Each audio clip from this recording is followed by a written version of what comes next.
Hello, hello. What's up? It's me, Beanie. I'm here. Oh, stop. Don't give me no side eye. I know.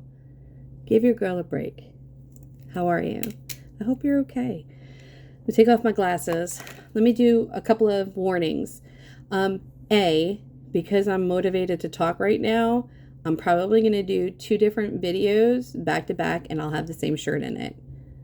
I'm not changing my shirt, okay? So to make it seem like I'm doing it on 2 different, you guys know me. I'm not putting that kind of effort into it. It's not that I don't care about you guys. I just don't feel like this is something important for me to waste my time on to change my shirt. So you're probably going to get 2 videos this week, and I'm wearing the same shirt. I just came back from the doctor, so I'm clean. So I figured let me take advantage of the momentum and put out a video if I feel motivated. I'm also working through my lunch break because I had to go to a doctor's appointment this morning. So you may see me glancing. It's my left, but I think it'll be your right. And I'm just looking at the emails coming in. You may also hear my work office phone ringing because it's now ringing through my computer. We'll just have to manage with that. I can't mute it because if I hit mute or decline, it's going to decline it for the whole office. Like, this is the mainline number, not my extension. Normally my teammates will pick it up within 2 rings. So you may hear, a couple phone calls here or there. Right now, everybody should be kind of like going on lunches until about 3 o'clock. So hopefully maybe not too many calls. But if you hear the phone ringing, that's what it's about. Welcome to my new subscribers. My name is Beanie. This is my channel. We talk about dentures, talk about being fat, depression and anxiety, and yeah, that's it. Those are like kind of, and life things here or there. I just kind of post these videos as a way of working out things for myself in my head, but I'm also hoping to resonate, even if it's just with one person. And if I can help you by sharing my experiences, like, that would be my goal, even if it's just like to lift you up. I have an ADD brain, so while it would behoove me to line up what I want to talk about, that's just not how my brain works. So I may skip around in my thought process. I also say a lot, and I also curse. So if any of those things are annoying to you, or you have auditory sensitivity, you guys can watch somebody else that puts on a much better performance than me. I'm not here to put on a performance. I'm here to just kind of like be me and be the most authentic version of me, and I'm not going to apologize for who I am. That's what makes the world go round. Anywho, let's talk about 1 year with permanent dentures. Okay, so this video is about 2 months too late. So I'm, 1 year and 2 months into my permanence. And when I say permanent dentures, that just means like the final cut of dentures. So first and foremost, I have what I would consider classic dentures. Classic dentures meaning I have dentures that come in and out, a top plate and a bottom plate, that you glue in your mouth. That's what I consider conventional or classic dentures. What I'm holding in my hand are classic immediate dentures. So they're supposedly made with a thicker type of acrylic. The teeth are yellower and, maybe not the most durable. They are the teeth that you're typically given when you have your first round of all of your extractions. These are your get by until your gums heal teeth. Okay. I have the Aspen Dental Comfilyte Dentures in my mouth, which is Aspen Dental's, at the time, their top of the line denture that they offered. Now, when I got my dentures in 2020, Aspen Dental, at least Aspen Dental in the state that I lived in, was not and did not offer implants, dental implants. And they have now, my understanding is, from what I've seen on their website and some of the advertisements I've come across, they've now made that a permanent feature in most, if not all, of their offices where they do offer dental implants. But again, at the time that I got my dentures, my extractions, and my dentures, which was halfway through 2020, they did not offer that. As a matter of fact, they didn't even have an oral surgeon in the office that I was at, nor any of the offices in the surrounding area. So if your dentures could not be, if your extractions could not be done conventionally and you needed sedation or an oral surgeon, you had to go elsewhere to a maxillofacial and then come back to Aspen Dental. For me, I didn't give a shit. I just said, shoot me up with the Novocaine and let's rock. You know, A, you're not putting me under. B, I'm not paying the extra money. And C, I can handle it. And I did. It was fine. Okay, so those of you that have been around for a while know that this was not the easiest process for me. I had some expectations that I'd really probably could have educated myself a little bit more on, or should have known to ask more questions on. So my first set of immediate dentures were a complete flop. They were just super small. They didn't fit well. And that was also because the mold was taken when I still had some teeth. So they took the mold before my extractions. I wasn't happy with them. They did remake my temporaries. These are my reed-made temporaries, which the tops I was perfectly happy with. I was happy with the tooth shape and the size. The bottoms, they had messed up, and here the teeth were higher, and this one, and it still sort of is a little bit lower. And they had to shave these teeth down to make that one match. The bottoms were crap, but thankfully people, at least in my mouth, you don't really see the bottoms that much. So it was manageable. And when you go from just having crappy teeth for so long and learning to talk like this, so you would, minimize how much of your jack-o'-lantern smile people were seeing, anything was better. Like anything was better than what I originally had in my mouth. So I was happy to have these. Now, with that being said, what would I do differently? Or what would I tell a person just starting out?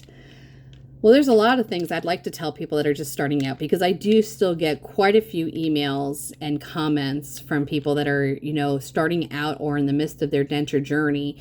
And, there's just like things as a consumer you should be doing. And I can do another video about that again. And we're not going to get into it today, but there's a lot of things from the consumer side that you should be doing and questions you should be asking of not only your denture provider, but from your insurance. What would I do differently? Okay, so maybe one of the first questions would be, okay, would you have stayed with the conventional dentures, or would you have gotten implants? If you guys remember from any of my videos, my original plan was I was going to go overseas. My goal was to either go to South America or South Korea and get implants. I wanted the denture implants. I wasn't going to go to Mexico.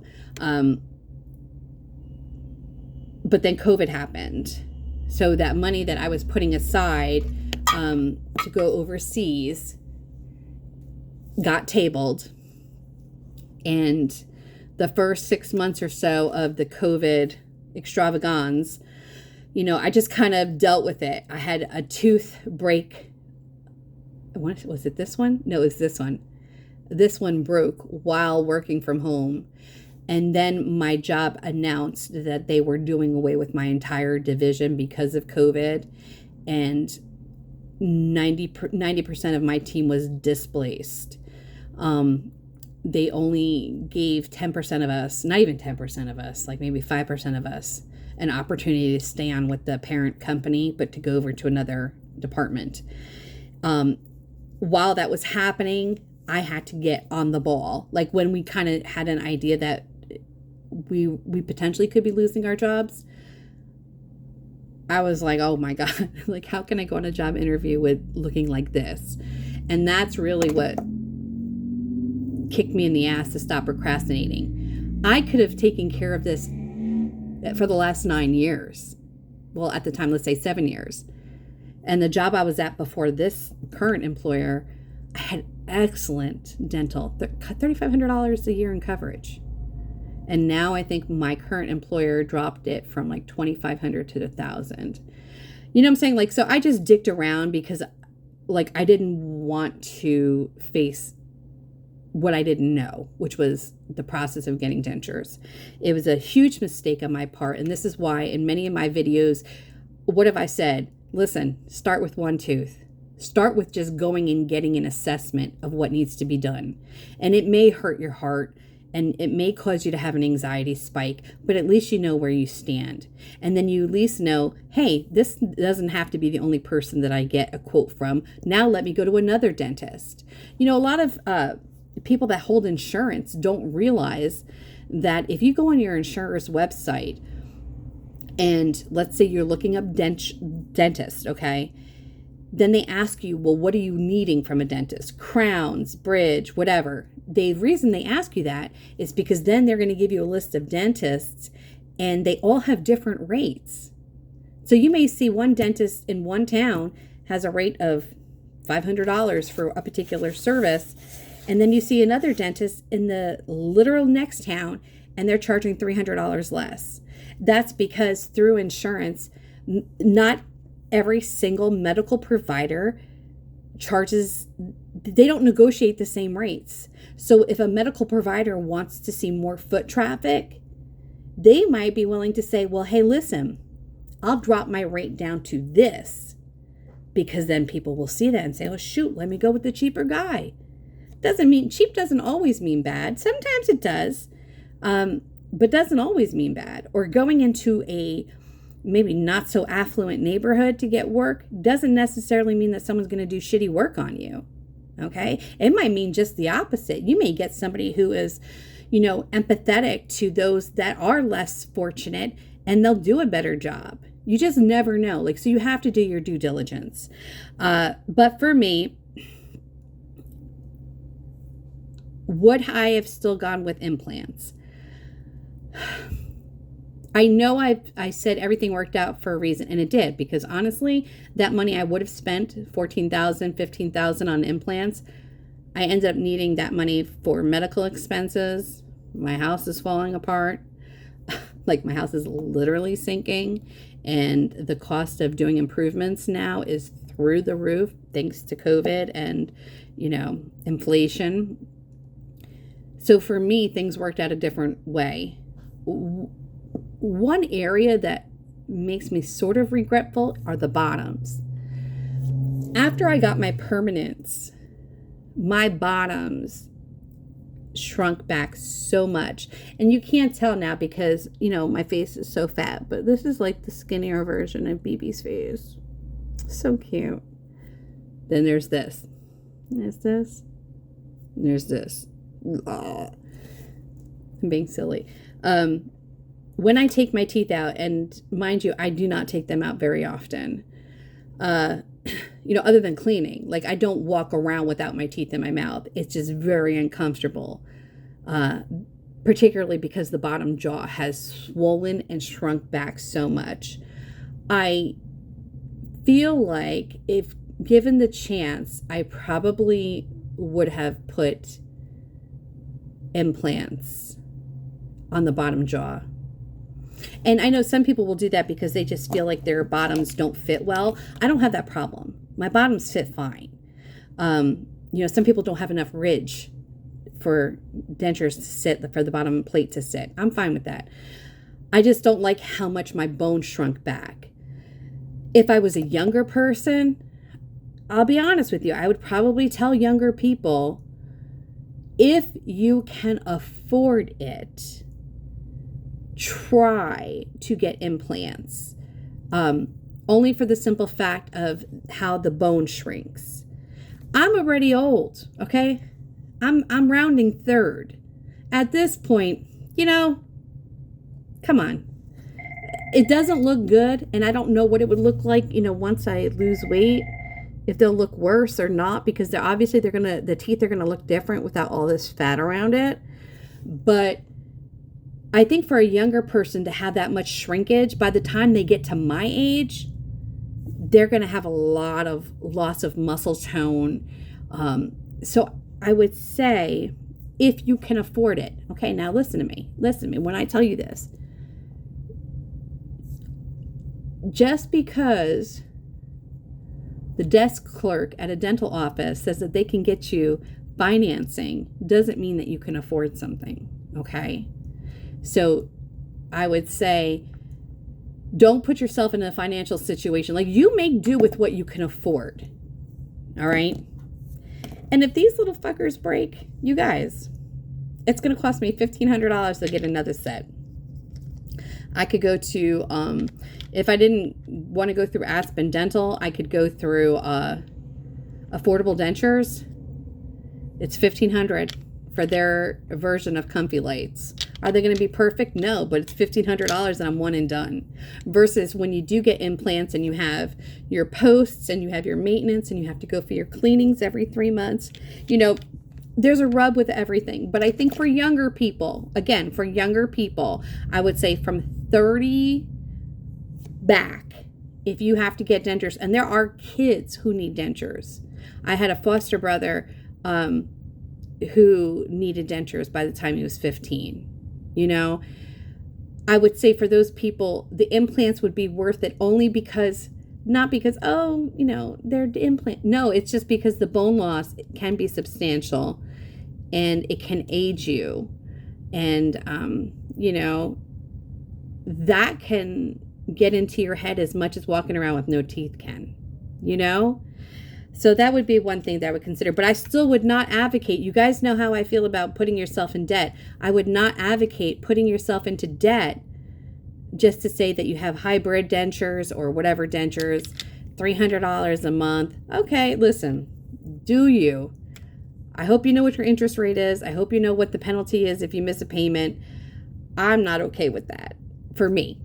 But if you want to, okay. My tops are fine. I don't glue my teeth in all day. I don't. And I can eat burgers. I don't really have anything that I can't eat with my teeth not glued in. Very rarely have I ever had. One time I did almost choke though.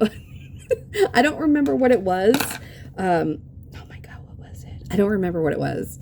But it stuck. It might have been a sandwich, like where the bread was a little bit breadier and the top and bottom plates kind of got fused together with the bread, and my bottoms came up and kind of went back. It scared me. I had to, spit them out. But as far as being able to eat properly, I don't have a problem with my teeth shifting. Nothing like that. When do I glue my teeth in? If I have to go somewhere. Now, I didn't glue them in today to go to this doctor because they have to check my mouth when I go. Because you guys remember when I was in the hospital, I got all those sores inside my mouth and whatever. And that was like an autoimmune response. So they want to always take a look at my mouth. So I don't glue it in just in case they ask me that they want me to remove my plate so they can see the top of my mouth. If I were to have to go to the office, which right now I don't have to, I would obviously glue them in just for precautionary, but I don't feel like they're going to fall out, which is nice. Probably in another year or two, I'd have to consider putting a soft liner in these or, have to glue them in regularly, but I don't have to glue them in. I'm really lucky with that. Do I play with my teeth? No. Well, no, that's not true. Sometimes if I'm sitting in my Barca lounger and I'm quilting, I'll take the bottom plate. I would do it right now, but it might offend some of you. You'd be like, that's gross. But sometimes I take the bottom plate and like you would like with a strawberry stem, you twist it with your tongue and you tie it.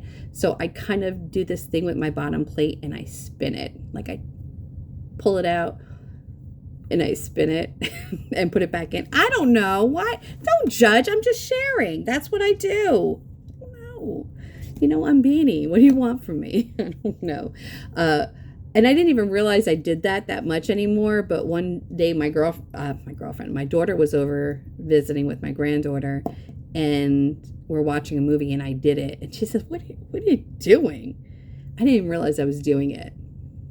Like I was taking it out and spinning it and putting it back, taking it out. I just kept doing it over and over again. And it could just be like, because I have an ADD brain, so it's like a fidget, you know, like something to just do. But I don't play with them that much anymore. I don't leave them around my house. I'm good with that. I don't misplace them anymore. I still wear them to sleep because, as most of you who are longtime viewers know, I have sleep apnea and I wear a CPAP machine. And it is very uncomfortable for me to not have my teeth in when I'm sleeping because my jaw closes too much.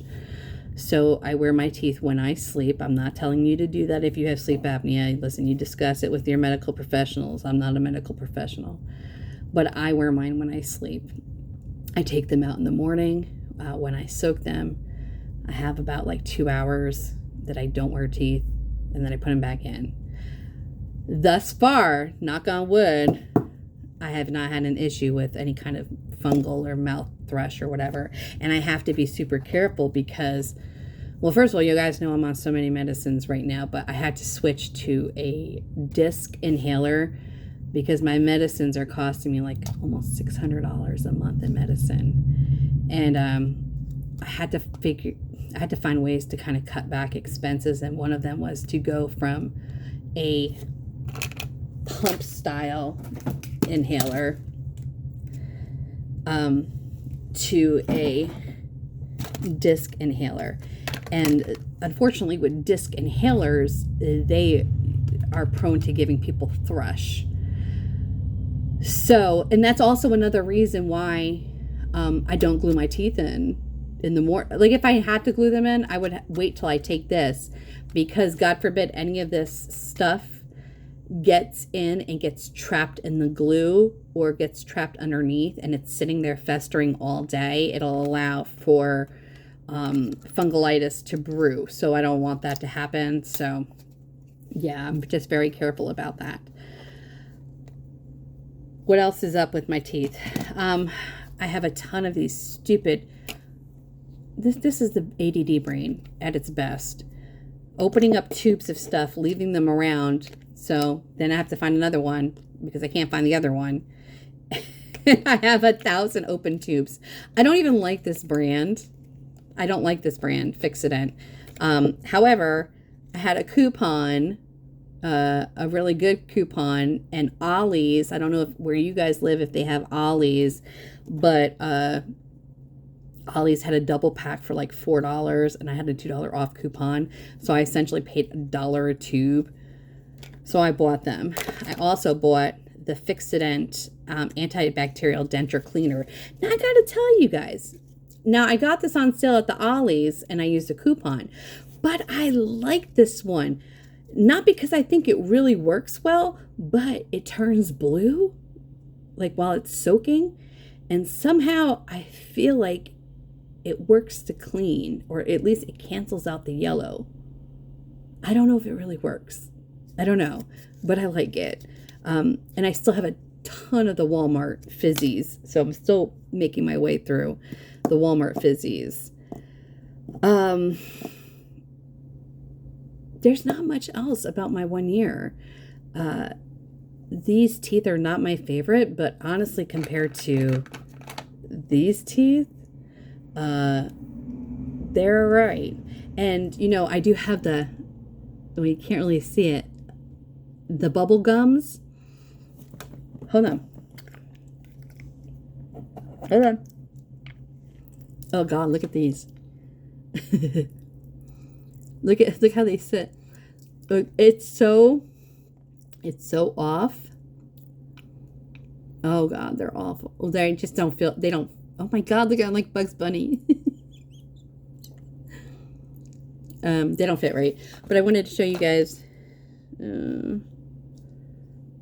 the bubble gums. I don't know. All right, there you go. You can see. You guys see how I have bubble gums right there? How they have the ridge. So, hold on. Okay, so that turned out to be a blessing because I've shrunk back so much that little bit of bubbling that they had to add on to mask the fact that you can still see through them, but that little bit of bubbling helps push out my upper lip. So I don't have that so much of, I like it. So that way I didn't lose a lot of my full lip volume where it looks like, like that. So that worked out for me. I talked 25 minutes. What am I talking about? I don't know. Let me think. What else would I do differently with my 1 year? Nothing. Everything was a learning experience for me. I'd never been through it before. I imagined in my head what it was going to be like, and I really didn't watch a lot of informative YouTubes. Listen, don't get me wrong. There's a shit ton of YouTube video out there with people making YouTube videos about dentures. Are they all necessarily informative? I would say no, they're not informative as far as the essentials. It could be a lot of us talking about our experience, but just talking about the essentials of what you need to do or what you should do before, during, and after the process of getting dentures the first time. I don't really feel like there's a lot of content out there. Anywho, let me go. I've got emails I do have to answer, and this is a long-winded video about nothing. But just know that I am thinking of each and every one of you. Those of you that have been with me for like 2 years, I want you to know I appreciate you. Okay, I appreciate you. Even if you don't even watch my videos, the fact that you just stick around, just know that I appreciate you. And I don't want to make promises about making videos because, I have a lot of health issues and it makes it really difficult. And I'm going to make another video. That's what the second video is going to be about. It's really about my health issues and kind of where I'm at. But I'm not in a good place as far as that is concerned. But if there's ever anything I can do to help you through your process, I'm happy to give my advice. Not everybody's going to like my advice. Not everybody's going to want to hear the beanie reality of how I see things. But I'm here if anybody needs help or information or just kind of like a trajectory of what they should be looking at versus how they're looking at it. Because God knows I go through that too. Like, I have a singular frame thought about situations like I did even with my teeth. And then it's not until I kind of go through the process that I see like, there could have been improvement even on my end for that. But anyhow, let me run. I hope each and every one of you is well. Know that I think about you guys and I appreciate you guys being here because it is like a support for me as much as I do this. So I'm hoping I can help other people. And it's been in my heart again, like especially lately that, like when I don't feel well and I'm sad, the first thing I do is I want to be of service. Like if I help others, I do feel better. So like right now, if I were to turn around and show you my cutting table, well, I have a quilt on there that I'm about to get ready to start quilting. But I was making pet beds and pet hammocks again for the Humane Society down the road from my house. So I have to do stuff like that to make me snap out of my funk. But anyhow, all right, guys, let me go do some work. I hope you guys are okay. And if you're not, just know that I'm thinking about each and every one of you, and I'm wishing you good vibes, good mojo, and I'll talk to you soon. Bye.